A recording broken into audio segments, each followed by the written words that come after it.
ഈ വീഡിയോയിൽ middle east update ആണ്. പിന്നെ ഗാസയ്ക്കുള്ളിൽ GHF എന്ന് പറഞ്ഞ ആ ഒരു എയ്ഡ് സപ്ലൈ ചെയ്യുന്ന സംഘടന പറഞ്ഞിരിക്കുന്നത് 3 സ്ഥലങ്ങളിൽ ഇന്ന് എയ്ഡ് ഡെലിവറി നടത്തിയിട്ടുണ്ട്. ഇന്ന് 33,000 ബോക്സസ് ഡെലിവറി ചെയ്തിട്ടുണ്ട്. അതുപോലെ തന്നെ ഈ കഴിഞ്ഞ 3.5 ദിവസങ്ങളിലായിട്ട് കൂടാതെ അഡീഷണൽ ആയിട്ട് 55,000 ബോക്സ് കഴിഞ്ഞ 3.5 ദിവസം കൊണ്ട് സപ്ലൈ ചെയ്തിട്ടുണ്ട്. 5.5 മില്യൺ മീൽസ് സപ്ലൈ ചെയ്തിട്ടുണ്ട്. പിന്നെ ഇറാനും മിസൈൽ ആക്രമണങ്ങളൊക്കെ നടക്കുന്നുണ്ട്. തകൃതിയായിട്ട് മിസൈലുകൾ വിടുന്നുണ്ട്. ഹൈഫ പോർട്ടിൽ ഒരു മിസൈൽ പതിച്ചിട്ടുണ്ട്. അതുപോലെ ഹൈഫ പോർട്ട് തൽക്കാലം ഷട്ട് ഡൗൺ ചെയ്ത് വെച്ചിരിക്കുകയാണ്. കുറച്ച് റെക്ടിഫിക്കേഷൻ വർക്ക്സിന് വേണ്ടിയിട്ട് അത് ഷട്ട് ഡൗൺ ചെയ്ത് വെച്ചിരിക്കുകയാണ്. പോർട്ടിന്റെ മറ്റുള്ള പ്രവർത്തനങ്ങൾ നടക്കുന്നുണ്ട്. ഈ ഒരു ഓയിൽ റിഫൈനറിയുമായിട്ട് ബന്ധപ്പെട്ട ഈ ഒരു എയർക്രാഫ്റ്റ് ഫ്യൂവലിംഗുമായിട്ട് ബന്ധപ്പെട്ട ഏരിയയാണ് ക്ലോസ് ചെയ്ത് വെച്ചിരിക്കുന്നത്. അതായത് ചൈന വളരെ ഡിപ്ലോമാറ്റിക് ആയിട്ട് ഇറാനുമായിട്ടുള്ള ബന്ധം കീപ്പ് ചെയ്യുന്നതിന്റെ പേരിൽ ഇറാന് ഡ്രോൺ സപ്ലൈ ഒക്കെ കൊടുക്കുന്നുണ്ട്. അപ്പം ഒരുപാട് കച്ചവടം നടത്തിക്കൊണ്ടിരിക്കുകയല്ലേ. അപ്പം ഈ ഒരു കച്ചവടം നടത്തുന്ന ഒരു സാഹചര്യത്തിൽ ഇസ്രായേലിന്റെ ഉള്ളിൽ നിന്നും ചൈനീസ് പൗരന്മാരെ എത്രയും വേഗം മടങ്ങിക്കോളൂ എന്നുള്ള ഒരു അനൗൺസ്മെന്റ്, ഒരു പ്രഖ്യാപനമാണ് ചൈന പുറപ്പെടുവിച്ചിരുന്നത്. ഇന്നലെ വരെ ചൈന ഇറാന്റെ ഭാഗത്തുള്ള ചൈനീസ് പൗരന്മാരെ തിരിച്ചു വിളിക്കാൻ വേണ്ടിയിട്ടുള്ള ഒരു ആഹ്വാനം നടത്തിയിട്ടില്ലായിരുന്നു. ആ ഒരു സാഹചര്യത്തിൽ ഇന്ന് പ്രഖ്യാപിച്ചിരിക്കുകയാണ് ഇറാന്റെ ഉള്ളിൽ നിന്നും ചൈനീസ് പൗരന്മാർ ഉടനെ തന്നെ മടങ്ങുക എന്നുള്ള ഒരു പ്രഖ്യാപനമാണ് പറഞ്ഞിരിക്കുന്നത്. ഇതെല്ലാം കൂടെ സൂചിപ്പിക്കുന്നത് അമേരിക്ക ഡയറക്റ്റായിട്ട് ഉള്ളിൽ ഇറങ്ങാനുള്ള എല്ലാ സാഹചര്യങ്ങളും കാണുന്നുണ്ടെന്നുള്ളതാണ്. Pakistan, Balochistan, Iran, Pakistan, Balochistan, India, Pakistan, Balochistan, Israel. ഇതിലെല്ലാത്തിലും കോമൺ ആയിട്ട് വരുന്നത് പാകിസ്ഥാനും ബലൂചിസ്ഥാനും. ബലൂചിസ്ഥാൻ വളരെ ശക്തമായിട്ടുള്ള ആക്രമണം പാകിസ്ഥാന്റെ ഉള്ളിൽ നടത്തുന്നുണ്ട്. അതായത് തൊട്ടടുത്ത് ഇപ്പുറത്തുള്ള ഇന്ത്യ ഓപ്പറേഷൻ സിന്ദൂർ നടത്തിക്കൊണ്ടിരുന്ന ടൈമിൽ ബലൂചിസ്ഥാനികൾക്ക് ഒരു ഹോപ്പ് ഉണ്ടായിരുന്നു, ഒരു പ്രതീക്ഷ. ഇന്ത്യ തുടരെ ആക്രമണം നടത്തിയാൽ അവർക്ക് വേണ്ട ലാൻഡ് അവർക്ക് സ്വന്തമായിട്ട് പിടിച്ചെടുത്ത് ഒരു ബലൂചിസ്ഥാൻ എന്ന് പറഞ്ഞൊരു സെപ്പറേറ്റ് സ്റ്റേറ്റ് ക്രിയേറ്റ് ചെയ്യാൻ പറ്റും എന്ന് അവർ പ്രതീക്ഷിച്ചിരുന്നു. അതിന് അവർ 1971 ബംഗ്ലാദേശ് എങ്ങനെയാണ് ഇന്ത്യ രൂപപ്പെടുത്തിയെടുത്തത് അതുമായിട്ട് ബന്ധപ്പെട്ട് ചില എക്സാമ്പിൾസ് ഒക്കെ അവർ പറയുകയുണ്ടായി, സ്റ്റേറ്റ്മെന്റ് ഒക്കെ അവർ പുറത്തിറക്കിയിട്ടുണ്ടായിരുന്നു. പക്ഷേ ഇന്ത്യക്ക് ആ ഓപ്പറേഷൻ സിന്ദൂർ ഇന്ത്യയുടെ എക്കോണമി തന്നെയാണ് മെയിനായിട്ട് ഉദ്ദേശിച്ചത്. കാരണം ഇന്ത്യയിൽ ഒരുപാട് ഇൻവെസ്റ്റേഴ്സ്, ഫോറിൻ ഇൻവെസ്റ്റ്മെന്റ്, അതാണ് മെയിനായിട്ടുള്ള കൺസേൺ ആയിട്ട് ഇന്ത്യ മുന്നിൽ കണ്ടത്. അതുകൊണ്ടാണ് യുദ്ധം അവസാനിപ്പിച്ചത്.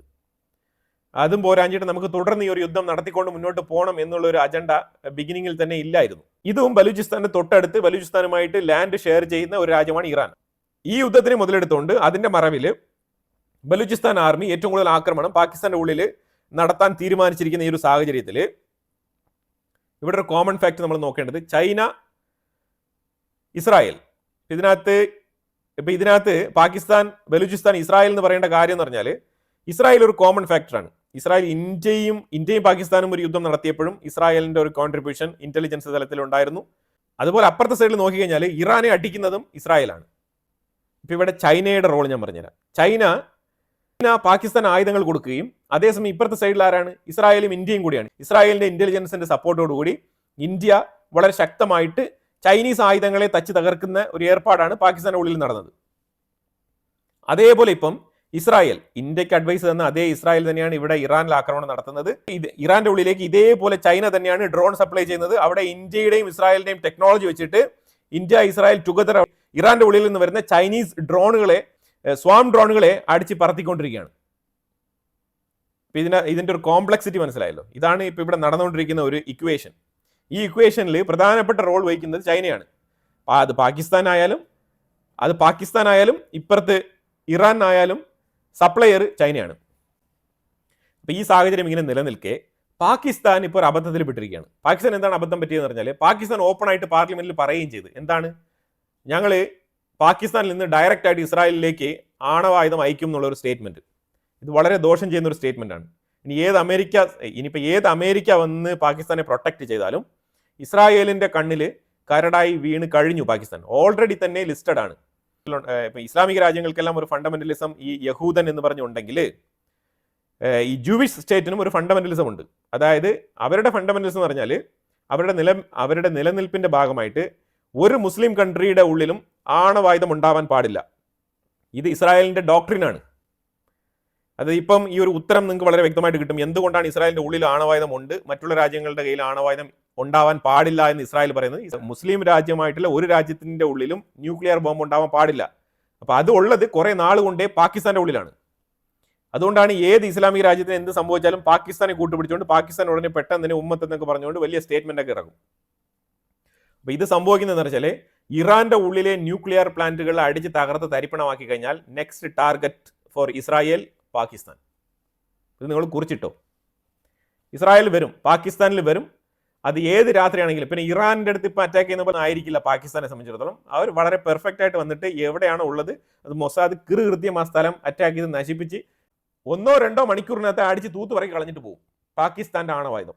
ഇറാന്റെ ഉള്ളിൽ IAEA ഇറങ്ങി എങ്ങനെയാണ് ബ്ലൂ പ്രിന്റ് ഇട്ട് കൃത്യമായി ഇസ്രായേലിന്റെ കൈ കൊടുത്തത്, അതുപോലെ പാകിസ്ഥാന്റെ ഉള്ളിലുള്ള ബ്ലൂ പ്രിന്റ് കൃത്യമായിട്ട് എടുത്ത് ഇസ്രായേലിന്റെ കൈ കൊടുക്കും. ഇസ്രായേലിന്റെ കയ്യിൽ ഓൾറെഡി തന്നെ ഇതിന്റെ ബ്ലൂ പ്രിന്റ് ചാർട്ടൊക്കെ ഉണ്ട്. ഇറാന്റെ കാര്യത്തിൽ ഒരു തീരുമാനമായി കഴിഞ്ഞാൽ അടുത്ത് വരുന്ന ടാസ്ക് എന്ന് പറഞ്ഞാൽ പാകിസ്ഥാനാണ്.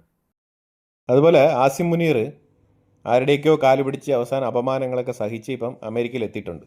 അപ്പം ഇന്ന് അമേരിക്കൻ ടൈം ഉച്ചയ്ക്ക് 2 മണിക്ക് ശേഷം ലഞ്ചിന് ശേഷം ട്രംപ് ആസിം മുനീറിനെ കണ്ട് സംസാരിക്കാൻ അപ്പോയിൻമെൻറ്റ് കൊടുത്തിട്ടുണ്ട്. ഒന്ന്, ഇറാനുമായിട്ട് ബന്ധപ്പെട്ട വിഷയത്തിൽ പാകിസ്ഥാൻ്റെ നിലപാട്, അത് ഓവറോൾ നിലപാട് ഇറാനെതിരെ തന്നെ ആവാനാണ് സാധ്യത. പ്രത്യേകിച്ച് ഈ ഒരു ന്യൂക്ലിയർ, പ്രത്യേകിച്ച് ഇസ്രായേലിലേക്ക് അണുബോംബ് അയക്കും എന്നുള്ള സ്റ്റേറ്റ്മെൻറ്റ്, പാകിസ്ഥാൻ്റെ പാർലമെൻറ്റിൻ്റെ ഉള്ളിൽ നടന്ന ചർച്ച, പിന്നെ പാകിസ്ഥാൻ ഇടയ്ക്കിടെ ഈ മാധ്യമങ്ങളിലൊക്കെ പോയിട്ട്, സ്കൈ ന്യൂസിലൊക്കെ പോയിട്ട് അവരുടെ ഡിഫൻസ് മിനിസ്റ്റർ ആയിട്ടുള്ള ഖ്വാജ ആസിഫ് ഇങ്ങനെ അമേരിക്കയാണ് തീവ്രവാദം വളർത്തിയത്, അമേരിക്കയാണ് ഞങ്ങൾക്ക് ഇത് സപ്പോർട്ട് ചെയ്തത്, ഇങ്ങനത്തെ ചില സ്റ്റേറ്റ്മെൻറ്റുകളൊക്കെ വിളിച്ച് പറയുന്നത്. ഇതുമായിട്ടൊക്കെ ബന്ധപ്പെട്ടുള്ള ചില നിർദ്ദേശങ്ങൾ ട്രംപ് പാകിസ്ഥാന് കൊടുക്കുമെന്നാണ് മനസ്സിലാക്കാൻ പറ്റുന്നത്. അതുപോലെ വാഷിങ്ടണിൽ 4 സീസൺ ഹോട്ടലിലാണ് ആസിം മുനീറിനെ അക്കോമഡേറ്റ് ചെയ്തിരിക്കുന്നത്. ആ 4 സീസൺ ഹോട്ടലിൻ്റെ ഫ്രണ്ടിൽ നല്ല രീതിയിലുള്ള പ്രൊട്ടസ്റ്റ്, ഈവൻ പാകിസ്ഥാനികൾ തന്നെ ആസിം മുനീറിനെതിരെ പ്രൊട്ടസ്റ്റായിട്ട് വരുന്നുണ്ട്. അതുപോലെ കുറേ ഇന്ത്യൻസും കൂടെ അവിടെ പ്രൊട്ടസ്റ്റ് ചെയ്യുന്നുണ്ട്. ഇന്ത്യൻസ് ചെയ്യുന്ന പ്രൊട്ടസ്റ്റ് ഈ പെഹൽഗാം ആക്രമണത്തിൻ്റെ കൊലയാളി എന്നുള്ള നിലയിലുള്ള സ്റ്റേറ്റ്മെൻറ്റുകളാണ് ആസിം മുനീറിനെതിരെ വെക്കുന്നത്. അതേപോലെ പാകിസ്ഥാനികളായിട്ടുള്ള ആൾക്കാർ പാകിസ്ഥാനികളുടെ കൊലയാളി എന്നുള്ള നിലയിലാണ് അവർ ആരോപണം ഉന്നയിച്ചുകൊണ്ട് പ്രതിഷേധം നടത്തുന്നത്. ഇതൊക്കെ ആസിം മുനീർ ഇപ്പോൾ ഫേസ് ചെയ്തുകൊണ്ടിരിക്കുന്ന കാര്യങ്ങളാണ്. അപ്പോൾ എന്തായാലും ഇന്ന് മീറ്റിങ്ങിന് ശേഷം പല കാര്യങ്ങളും പുറത്തു വരുന്നതായിരിക്കും. ഈ ആദ്യം 250th ആർമി സെറമണിക്ക് വേണ്ടിയിട്ടാണ് വിളിച്ചിരുന്നത്, ആനിവേഴ്സറിക്ക്. അതിൽ നിന്നും ഒഴിവാക്കി. ട്രംപിൻ്റെ ബർത്ത്ഡേ ഉണ്ടായിരുന്നു, അതിൽ നിന്നും ഒഴിവാക്കി. കാരണം പാകിസ്ഥാനെ ഇങ്ങനെ വിളിച്ച് ഒരു സെൻട്രൽ പൊസിഷനിൽ വെച്ച് കഴിഞ്ഞാൽ അത് വലിയ രീതിയിലുള്ള ആഘാതം സൃഷ്ടിക്കും. കാരണം ആ രീതിയിലുള്ള ഇന്ത്യൻ ഡയസ്പൊറയിൽ നിന്നുള്ള പ്രഷർ ഉണ്ടായിരുന്നു. അപ്പോൾ ഇന്ത്യൻ ഡയസ്പൊറയിൽ നിന്നുള്ള പ്രഷർ കൊണ്ടാണ് ഈ 2 കീ ഇൻസിഡൻസിൽ നിന്നും മാറ്റി നിർത്തിയത് ആസിം മുനീറിനെ. ആസിം മുനീർ ലിറ്ററലി 2 ദിവസത്തിന് മുമ്പ് തന്നെ അവിടെ എത്തി അമേരിക്കയിൽ. പക്ഷേ പങ്കെടുപ്പിച്ചില്ല, ഒരു ഗവൺമെൻറ് ഒഫീഷ്യലായിട്ടുള്ള കാര്യങ്ങളൊന്നും തന്നെ പങ്കെടുപ്പിച്ചില്ല. അതിലുപരിയായിട്ട് ഇപ്പം ഇന്ന് ജസ്റ്റ് വൈറ്റ് ഹൗസിലേക്ക് ഒരു മീറ്റിംഗ് എന്നുള്ള നിലയിൽ മാത്രം ചുരുക്കി. കാരണം ആസിം മുനീറിനെ അവിടെ ഹോൾഡ് ചെയ്യാനുള്ള കാരണം ഇറാന്റെ മേളിൽ അമേരിക്കയ്ക്ക് ഏത് രീതിയിലുള്ള തീരുമാനം എടുക്കേണ്ടി വരും എന്നുള്ളതിനെക്കുറിച്ചുള്ള ഒരു നിർണായകമായിട്ടുള്ള ഡിസിഷൻ മേക്കിംഗ് പോയിന്റിൽ നിന്നതുകൊണ്ടാണ് ആസിം മുനീറിനെ അവിടെ തന്നെ ഹോൾഡ് ചെയ്തത്. അപ്പോൾ വീണ്ടും ഇപ്പോൾ ഇറാന്റെ മേളിൽ അമേരിക്ക ഒരു അപ്രോച്ച് നടത്താനുള്ള സാധ്യതയുള്ള സ്ഥിതിക്ക് ഈ ആസിം മുനീർ അഥവാ പാകിസ്ഥാനെ നിലയ്ക്ക് നിർത്താൻ വേണ്ടിയിട്ടുള്ള ഒരു ശ്രമമാണ് അമേരിക്ക നടത്തുന്നത്. അതിലുപരിയായിട്ട് പാകിസ്ഥാനെ വലിയ രീതിയിൽ പ്രൊമോട്ട് ചെയ്ത് അവരെ അങ്ങ് പ്രോത്സാഹിപ്പിച്ച് കൊണ്ടുപോകാം എന്നുള്ള നിലയിലല്ല, ശരിക്കും പറഞ്ഞാൽ ഒരു ടാക്ടിക്സിൻ്റെ ഭാഗമാണ്. കാരണം ഇറാനുമായിട്ട് വളരെ അടുത്ത് ബോർഡർ ഷെയർ ചെയ്യുന്ന ഈ ബലൂചിസ്ഥാനിൽ ഗ്വാഡാർ പോർട്ടുമായിട്ട് ബന്ധപ്പെട്ട് കിടക്കുന്ന ആ ഗ്വാഡാർ ഏരിയ തന്നെയാണ് അമേരിക്ക ലക്ഷ്യം വെക്കുന്നത്. ആ മേഖലയിൽ നിന്നും, കാരണം അവിടെ ചൈനീസ് ഇൻഫ്ലുവൻസും ഏറ്റവും കൂടുതലുണ്ട്. അപ്പോൾ അതുകൊണ്ട് ഏറ്റവും കൂടുതൽ പാകിസ്ഥാൻ ആർമിക്ക് മാത്രമേ ഏറ്റവും സുരക്ഷിതമായിട്ടുള്ള ഒരു താവളം അമേരിക്കയ്ക്ക് അവിടെ ആ ഭാഗത്ത് ഒരുക്കി കൊടുക്കാൻ സാധിക്കുകയുള്ളൂ. അതാണ് മെയിൻ ആയിട്ടുള്ള ടോപ്പിക്ക്. നമ്മുടെ ഒരു കാഴ്ചപ്പാടിൽ വരുന്നത് ഈ മീറ്റിംഗ് യൂസ്ലെസ് ആണ്. കാരണം അവിടെ ബലൂചിസ്ഥാനിൽ ഓൾറെഡി തന്നെ നല്ല രീതിയിലുള്ള കലാപമാണ് നടക്കുന്നത്. ബലൂചിസ്ഥാൻ ലിബറേഷൻ ആർമി അവിടെ പ്രൊട്ടസ്റ്റ് സ്റ്റാർട്ട് ചെയ്തിട്ടുണ്ട്. അപ്പോൾ ആ ഒരു സാഹചര്യത്തിൽ ഈ ബലൂചിസ്ഥാൻ മേഖലയിൽ ചെന്നിട്ട് എങ്ങനെയാണ് പാകിസ്ഥാൻ്റെ ആർമിക്ക് ഒരു ഡോമിനേഷൻ കിട്ടുക? എനിക്ക് തോന്നുന്നത് ഇതിന് പകരം ഈ ബലൂചിസ്ഥാൻ ലിബറേഷൻ ആർമി വിളിച്ച് സംസാരിച്ചിരുന്നെങ്കിൽ അമേരിക്കയ്ക്ക് കുറച്ചുകൂടെ സ്ട്രോങ് ആയിട്ടുള്ള പൊസിഷൻ അവിടെ ഹോൾഡ് ചെയ്യാൻ പറ്റുമായിരുന്നു. ഇപ്പം അമേരിക്ക താലിബാനുമായിട്ട് ഇടപെടുന്നു, അമേരിക്ക സിറിയയിൽ തീവ്രവാദികളുമായിട്ട് ഇടപെടുന്നില്ലേ, എത്രയോ തീവ്രവാദ ഗ്രൂപ്പുകളുമായിട്ട് അമേരിക്ക ഇടപെടുന്നു. പിന്നെ എന്താ ഇപ്പോൾ ബലൂചിസ്ഥാൻ ലിബറേഷൻ ആർമിയെ മാത്രം ആ രീതിയിൽ കൺസിഡർ ചെയ്യേണ്ട ആവശ്യമില്ല, ഓപ്പണായിട്ട് തന്നെ അമേരിക്കയ്ക്ക് ഇടപെടാവുന്നേ ഉള്ളൂ, ആരും ഒന്നും ചെയ്യാനില്ല. പിന്നെ ഇതിനകത്ത് ഏറ്റവും കൂടുതൽ മനസ്സിലാക്കാൻ പറ്റിയത് അമേരിക്ക ഇന്ത്യക്കും കൂടി തരുന്ന ഒരു പണിയാണിത്. ഇന്ത്യ, നിങ്ങൾ ട്രേഡ് റിലേഷൻഷിപ്പുമായിട്ട് ബന്ധപ്പെട്ട് അമേരിക്കയ്ക്ക് വേണ്ട രീതിയിലുള്ള സഹകരണ പ്രവർത്തനങ്ങൾ ചെയ്യുന്നില്ല.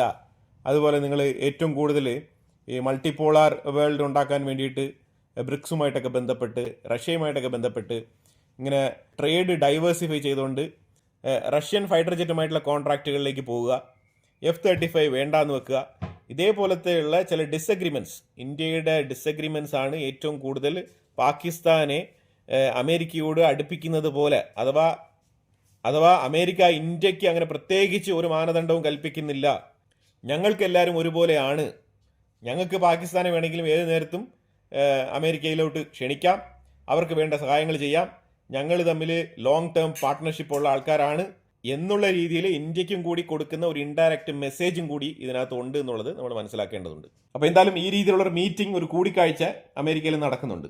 ഇത് നമ്മുടെ ഒരു മെയിൻ ചാനലാണ്. നമുക്കൊരു സെക്കൻഡറി ചാനൽ നമ്മൾ ഓപ്പൺ ആക്കിയിട്ടുണ്ട്. ഇൻസൈറ്റ്സ് ഗ്ലോബൽ എന്നാണ് അതിൻ്റെ പേര്. അതിൻ്റെ ലിങ്ക് ഞാൻ ഫസ്റ്റ് കമൻറ്റിൽ പിൻ ചെയ്യാം.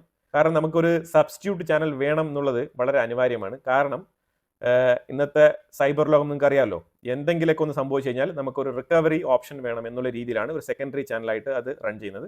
എല്ലാ ദിവസവും 2 ചാനലുകളിലും നമ്മൾ വീഡിയോ ഇടും. അപ്പോൾ അതുകൊണ്ട് നിങ്ങൾ 2 ചാനലും സബ്സ്ക്രൈബ് ചെയ്ത് വെക്കുക. ഫസ്റ്റ് കമൻറ്റിൽ ഞാൻ ലിങ്ക് പിൻ ചെയ്തിട്ടുണ്ട്. ഇപ്പോഴത്തെ അഭിപ്രായങ്ങൾ കമൻറ്റ് ബോക്സിൽ രേഖപ്പെടുത്തുക. കൂടുതൽ വിഷയങ്ങളുമായിട്ട് അടുത്ത വീഡിയോയിൽ വരാം. Thank you so much.